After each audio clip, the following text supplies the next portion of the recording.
How you find Temasek is, my train of thoughts to look for Temasek, I always start from Jumbo. Then from Jumbo, you see Temasek Holdings Private Limited. You click on it. It has 104 stocks in its portfolio. Click on 104 on the portfolio. The value is 71 or 72 billion dollars. Right? And we show you all the list of Singapore companies that they invested in. It's a very tough question to answer because we are also confused about their strategy. Supposedly, they are a long-term investor. And let me give you the real classic that throw all the assumptions away. They actually invested into this cute little company called Snapchat. What's the thinking? I do not know. And it's really mind-blowing, right? Government reserves investing into Snapchat. And that's called a disappearing act investment. There are a number of opportunities that are just waiting. And I would say, looking at the companies that people are investing in that are listed on the stock exchange is one way to go. But another wonderful opportunity that is awaiting is to actually create companies that may be on the stock exchange tomorrow or the day after, rather than today. And here the opportunities are legion, literally legion. Just this morning, I had an email from Rwanda. Now, Rwanda, we know, has gone through a major catastrophic, sort of phase in history and all of that. But they're coming back, and they're charging ahead in the African sort of wider economic field. And this guy is asking, we've got money to put in, to invest in companies and all of that. The only thing we need to do in order to get even more capital to invest is for the company also to be registered in Rwanda. Now, some people have a kind of a wall. They see Rwanda, they see conflict, they see distant, they see far away, they see a language they don't understand, and they say, no, I'm not going there. But I think most of the game-changing sort of, I think now they're all big MNCs, whether you think of Google, you think of Alibaba, you think of all of that, they were, once upon a time, only like yesterday, not even on any stock exchange. And yet today, they're dominating the world's stock exchanges. So I would say keep an open mind and just charge for it. So on the one hand, we are singing praises about co-working and working on the go. And in fact, working in Starbucks. On another hand, we are heavily invested in, for example, office REITs. So how do we get our head around this? The official data now stands that Singapore has 9.7% vacancy in the office sector. 9.7% of about 90 million square feet is 9 million square feet of vacant office space. And there are people who are still saying office space will do well. Singapore is a global finance hub and there'll be more MNCs coming. Seriously? The challenge is holding on to a good investment. Because this lady could have sold at IPO or could have sold when the share price have gone up 20%. Because with venture, when we bought the stock at 40 cents at IPO, there were so many people who were selling. And these were people who have invested in the company when they were still private. These were the venture capital companies or the venture capital arms of listed companies, who I shall not mention. Because their cost was 20 cents. So at 40 cents, they already doubled their money in less than 2 years. So they say, thank you, NL, thank you. We've made 100% in 2 years, and we are super happy. We sold our first 10 million shares. I think we had something like 20 million in the fund. We sold our first 10 million shares about 2.5 years later in 1993 at $4. It was a 10-bagger.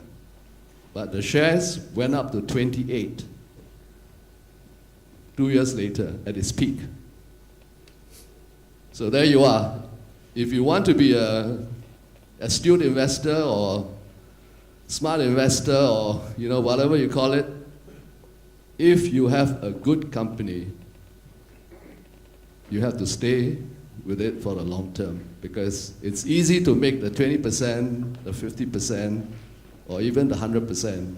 But once you sell it, it's very unlikely that you're ever going to get it back.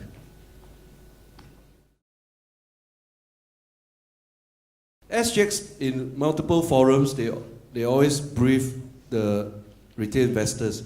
We got 3 darling verticals in SGX. And the first one is digital companies, second one is retail stocks, and third one is REITs.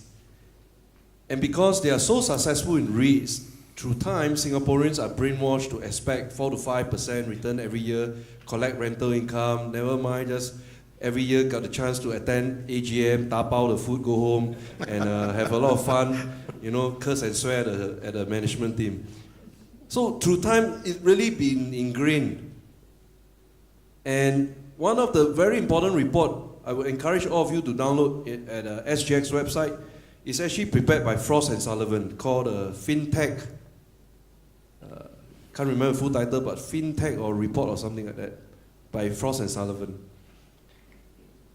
Now, then there's a rumor that came out from the market.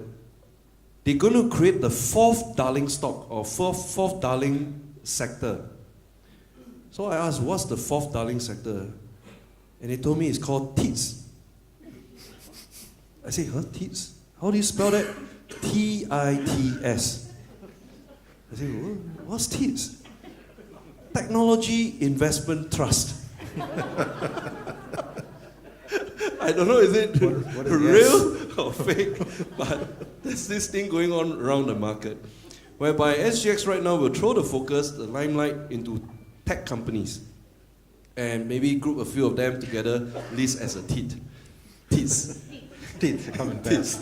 So you see, you guys sure you can remember, right?